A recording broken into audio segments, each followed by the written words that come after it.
Vriende, ons gaan saam lees uit Eksodus hoofstuk 13 vanaf vers 17 tot 22.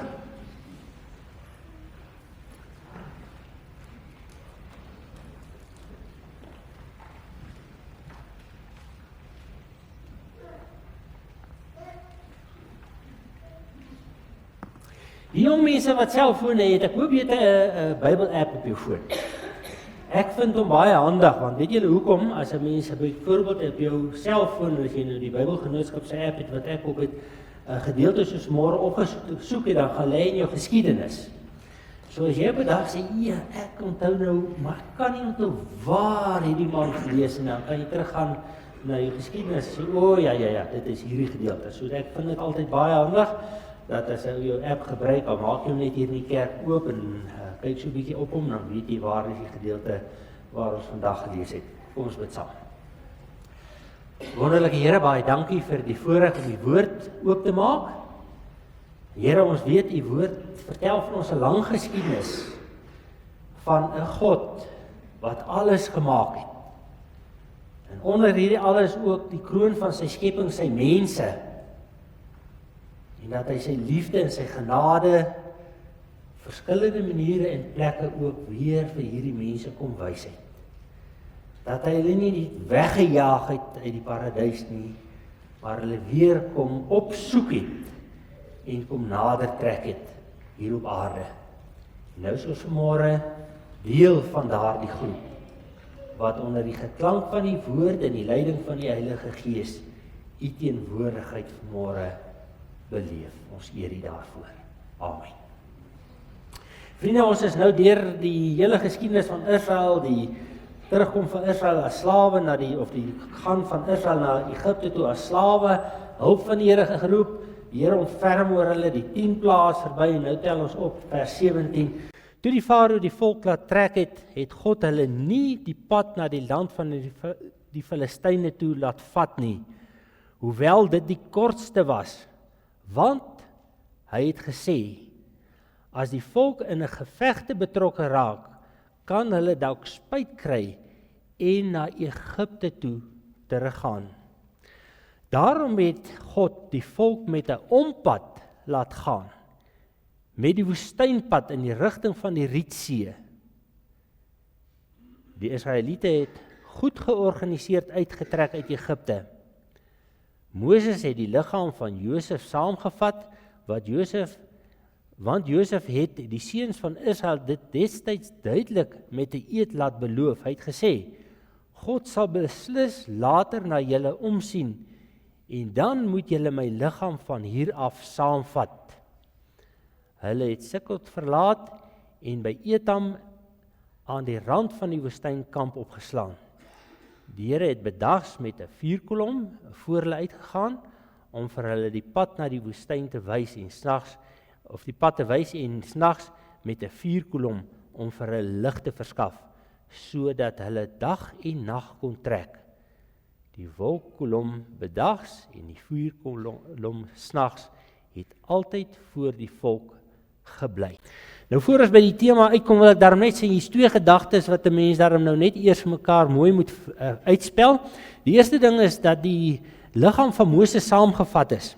Nou moet ons nou nie dink aan hierdie vreeslike groot liggaam wat hulle moes ronddra al die pad nie. Waarskynlik het dit maar gebeur soos ek in julle verlede gesê het, as 'n mens daai tyd tot sterwe gekom het hulle maar die bene in 'n tipe van 'n graf gesit.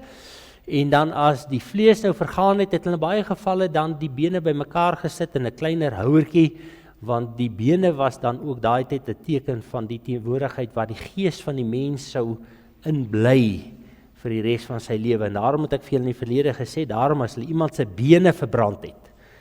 'n Doodmaak was net halfpad, maar as jy sy bene verbrand het, dan jy sy gees verbrand, dan was hy totaal vernietig. En was dit die slegste ding wat met 'n mens kon gebeur. So, dit was nou die boksie wat hulle waarskynlik saamgedra het. En dan die wolkkolom en die vuurkolom staan daar sodat hulle dag en nag kon trek.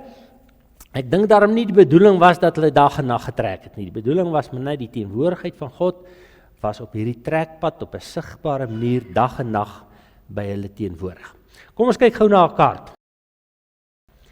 Julle sien op daardie kaart Nou net die punt so van die Rooi See met die deel wat links opgaan, wat ook dan nou deesdae die Suezkanaal in het. Die dikste streep wat julle daarbo sien, ek wil amper sê so 'n bietjie helder pers. In ons huis sou ons sê dis cerise pers, daai dik streep. Dit is die mees algemene pad wat getrek is. Dis die pad wat God vir hulle gesê het, julle moenie hierdie pad trek nie. Hy is die kortste pad. As mense hulle daai pad sou getrek het van waar hulle gebly het tot daar reg oor Jerusalem min of meer, sou dit so in die omgewing van 300 kilos gewees het. Hoekom daardie pad nie 'n maklike pad was nie? In die eerste plek het die farao, omdat die oorloë wat, kom ons sê nou maar, soos ons vir die kaart kyk, aan die bokant van die kaart het ander koninkryke gelê, eintlik meer bo en reg soos julle nou sit, die koninkryk van die Assiriërs en die Babiloniërs, en hulle het altyd, as hulle hierdie Egiptenare wou kom intimideer het hulle langs daai helder perspad getrek om oorlog te maak, want dit was die mees kortste en die begaanbare pad. Dit het 'n leer van Jerusalem af tot in Egipte 11 dae se trek gevat, dan veg hulle.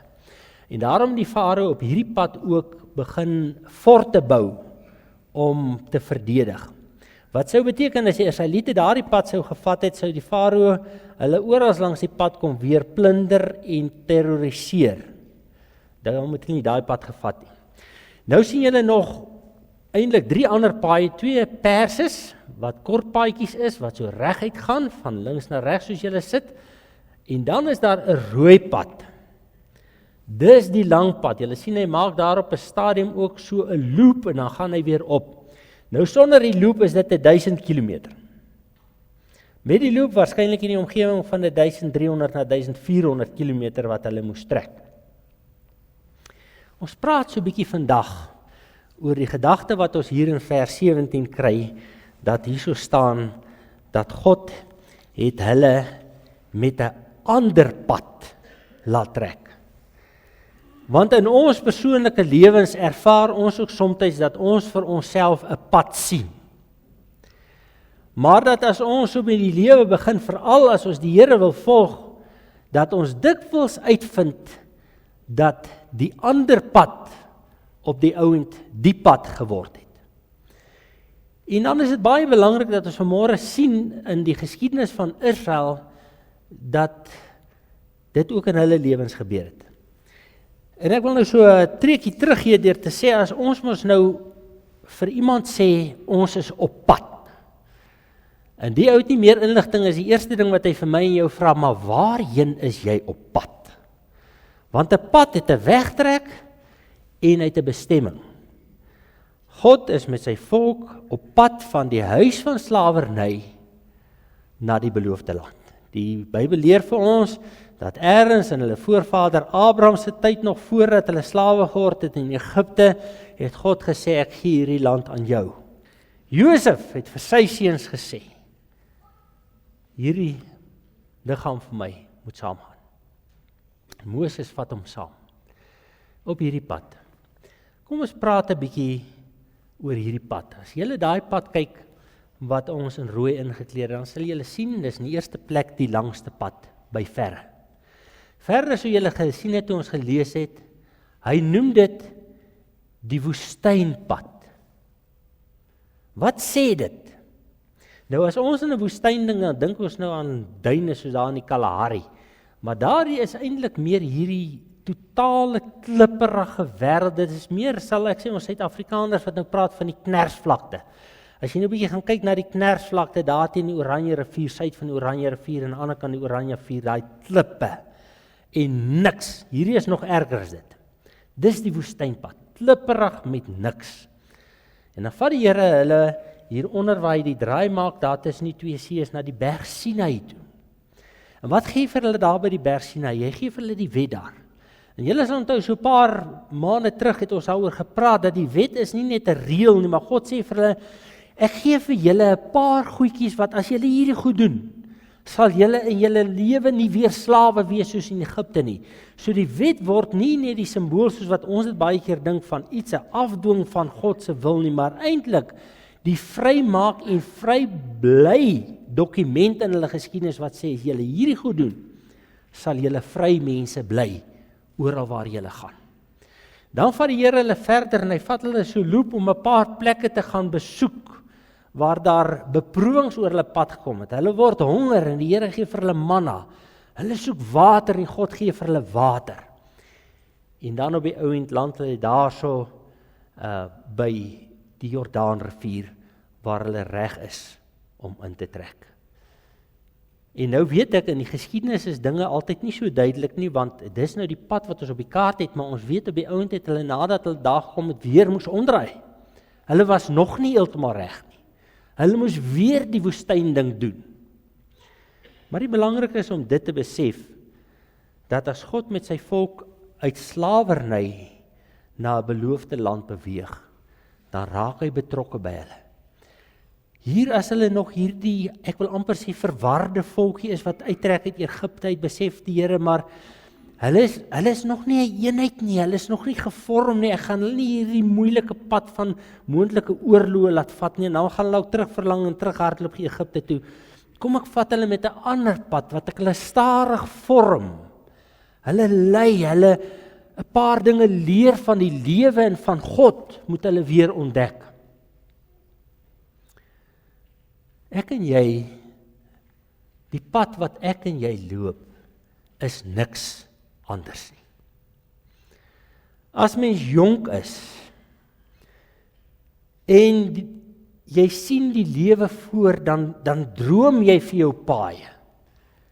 Jy dink vir jou paaie, jy beplan vir jou paaie. En die paaie wat jy beplan en ek beplan het toe ek jonk was lekker paaie. Ons kyk na die glanstydskrifte en die televisie en ons kies vir ons helde en karakters en dis soos ons eendag wil wees. Miskien met die rugby wat nou in die gang wil iemand dalk nou eendag 'n Springbok rugby speler wees. Of ek wil 'n kommentator wees, of ek wil iemand wees wat in die sosiale wêreld 'n influencer is. Ek wil 2 miljoen followers hê of dalk 8 as dit kan. Dis die pad. En dan gaan haal die Here ons en hy vat ons dikwels op die ander pad. Hierdie ander pad is baie anders. En net soos wat ek daar op die kaart probeer aandui, die ander pad, die ons pad, die wêreldpad is die breë pad. Maar hierdie ander pad is 'n smaller pad. Daar is nie so baie mense wat hierdie pad stap nie. Dis ook 'n langer pad. Jy kan as jy goeie rugby speel soos party ouens op 21 al Springbok word, of dalk voor dit.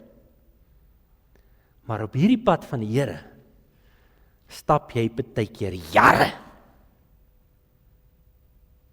Jare. En as jy nog nie Springbok nie. Dis die lang pad. Dit is ook soms die eensame pad.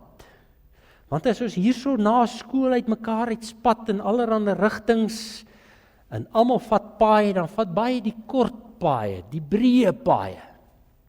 Dis die paaie waar daar baie dinge gebeur, vol aksie. En as jy 10, 15, 20 jaar na die tyd jou matrieksmaats by 'n reunie raak loop, dan hoor jy van die ander paaie. Jy hoor dit in hulle taal as hulle praat ook. Jy sien dit in die manier wat hulle drink ook. Hulle loop 'n ander pad as jy. Nie die smal pad nie, maar dis die lekker pad. Hulle hou baie keer daar stil met die groot karre, met die blink karre. Die ander pad is 'n smal pad. Dis 'n lang pad. Dis 'n eensame pad. Dis die pad van die klein mensies, die mense wat gevorm moet word. Die mense wat uiterlike littekens dra van die pad wat hulle moet loop, soos Paulus.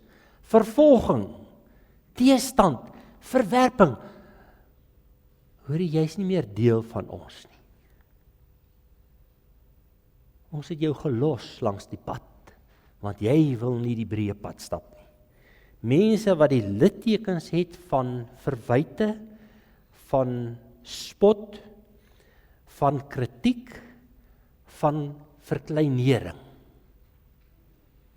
Julle wat in die laerskoolkinders is, weet mos, ek was nou ongelukkig op 'n stadium in my lewe, het my pa en ma altyd skool gehou. Ook skool gehou, waar ek skool gegaan het op laerskool. Soos die ouens wou gaan kwaad doen, dan was ek altyd uitgesluit. Want nou gaan klik ek. Né? Dit gaan op die pad van Christendom presies dieselfde, jy word uitgesluit. Want mense word soms aangespreek, al sê jy niks, deur die feit dat jy anders doen. En dan is dit net geroefliker om vir mense te sê, kom ons nooi nie vir ou Anda nie. Kom ons nooi nie vir ou Kobus nie. Kom ons nooi nie vir ou Johannes nie. Hy is daarom so ou spoilsport. Dis die smaalpad. Dis die pad waarop die Here sy volk lei. Maar aan die ander kant, as ek en jy tot die einde toe volhard, is dit nie net die pad na die beloofde land nie. Maar is dit ook die pad wat die klein mensies innerlike sterkte kry. As die Joodse volk Israel die eerste keer oor die Jordaan gestuur word, 12 manne, in groepe van 6 om die land te gaan verken, dan kom daar 'n eenparige rapport terug, wat sê, maar hierdie ouens is groot hoor. Hulle lyk almal soos 'n Eben Etzebeth. Dis menere daai kant hoor. Maar eers in 2 van daardie manne se harte het daar iets groots gebeur. Innerlike sterkte. Josua en Caleb as almal sê ons kan nie. Dan het hulle op daai lang pad geleer ons kan, want ons is nie alleen nie. Daarom vriende, ek wil jou opnuut uitdaag, jonk en oud. Dis nie die maklike pad nie. Dis nie die gewilde pad nie. Dis nie die breë pad nie. Dis nie die glamorous pad nie. Maar dis die pad waarop die Here sy kinders roep om innerlik sterk te word, om innerlik te word soos wat hy dit wil hê. En die Here het hierdie toerusting vir hierdie pad uitgeskryf wanneer hy vir hulle die 10 gebooie gegee het. Hy sê vir hulle, as ek die 10 gebooie kan saamvat in die eerste plek, as jy leef met eerbied vir God, dan gaan jy dit maak. En hy sê vir hulle, as jy ook met eerbied vir God se mense en die skepping leef, gaan jy dit ook maak. Daarom mag jy nie steel nie. Daarom maak jy nie dood nie. Daarom verneuk jy nie. Daarom vloek jy nie. Daarom heilig jy, so ver as wat jy gaan, nie net die dag van die Here nie. Jy respekteer ook ander mense se besittings, dit wat hulle sin is, en hulle hele wese. En vriende, dis die pad waarop ek en jy moet gaan. Dis die pad waarop die Here ons wil lei. En ek wil vanmôre hoop dat die woord van die Here elkeen van ons vanmôre weer aanspoor om te sê ek sal op hierdie pad bly. Dit is die pad. Miskien het iemand van julle wat hier sit ergens so rukkie op daai pad gegaan en gesê, hierdie is nie 'n maklike pad nie. Terug na die breë pad. Jy het vandag weer 'n keuse. Baie mense het langs die pad weer teruggegaan vir wie die Here weer kom haal. Dit is altyd 'n afdraai na die lang pad. Julle nou daai lang pad so kyk en julle sien, nou is afdraai paadjies en hulle kan mens terugpad. Dit is nie net 'n pad hierdie kant toe nie, so 'n pad terug. Terug na die lang pad. Vader, dankie dat ons weet dat elkeen van ons wat vanmôre hier sit vir U kosbaar is, omdat U ons elkeen gemaak het. En Here, elkeen van ons word opnuut weer vanmôre geroep om saam met U, deur U woord en gees, hierdie pad te stap, wat baie mense voor ons gestap het. 'n Pad wat U self as mens ook op aarde kom stap het.